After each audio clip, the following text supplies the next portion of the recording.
L'un des pires fléaux que doit endurer le Bangladesh, c'est la mousson irrégulière. Cette eau qui autrefois était providentielle, puisque Dhaka était un grand centre de commerce grâce à ses voies fluviales, s'est transformée en une sorte de déesse meurtrière qui inonde la ville, qui gorge les rues d'eau, qui ravage tout.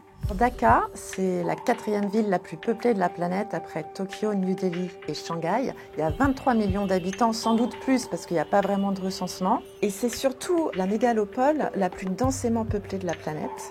Donc tout ça crée des problèmes de surpopulation avec des enjeux sanitaires, de santé, d'infrastructures qui sont complètement dingues.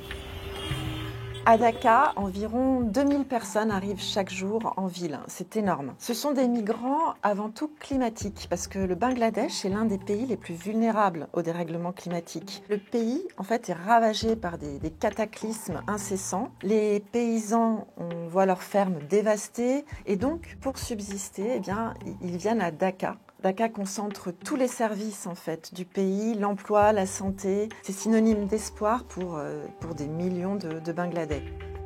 L'une des spécificités de Dhaka, comme dans toutes ces grandes villes d'Asie ou d'Afrique, comme elles sont confrontées à une migration énorme, eh bien, il y a des bidonvilles qui essaiment dans la ville. On en compte 5000 à Dhaka pour 4 millions d'habitants. Ce sont des endroits qui sont fous, des sortes de labyrinthes avec des maisons en tôle qui sont complètement branlantes. Les logements sont extrêmement petits, ce sont des pièces qui font entre 12 et 15 mètres carrés.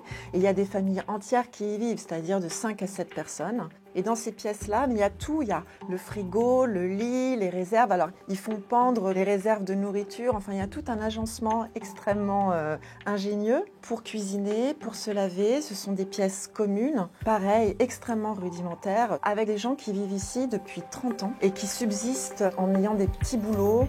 Donc là, on a les dames qui cousent les étiquettes des différentes marques. Et ensuite, chaque bermuda est empaquetée. C'est une ville laborieuse. Dhaka, c'est un peu l'atelier du monde, l'usine du monde, où sont fabriqués tous les objets et les vêtements que l'Occident va utiliser et porter. C'est en fait un petit peu l'envers de notre société de consommation. C'est une ville qui sue, c'est une ville qui trime, c'est une ville qui endure et qui suffoque aussi parce que la pollution de l'air est l'une des plus terribles au monde.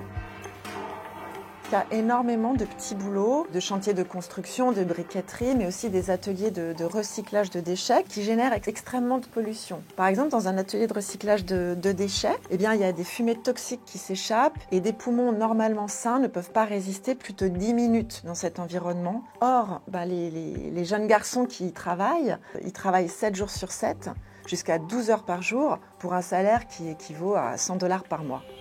Même la nuit, les gens travaillent, notamment dans les marchés de gros. Et ce sont des endroits qui sont extraordinaires, qui rassemblent jusqu'à 2000, 3000 vendeurs, où il y a une agitation intense, avec des jeunes garçons qui tirent des carrioles qui sont chargées, qui doivent peser au moins une centaine de kilos, des hommes qui déambulent avec des paniers en osier et des monticules d'oignons, de légumes, de fruits sur la tête. Ce qui est magnifique dans ce marché, c'est que chaque étal, en fait, est éclairé par des lampiotes de couleurs et ça donne une atmosphère complètement irréaliste, presque poétique, mais ça reste malheureusement emblématique de la ville, c'est-à-dire une ville qui trime et qui ne s'arrête jamais.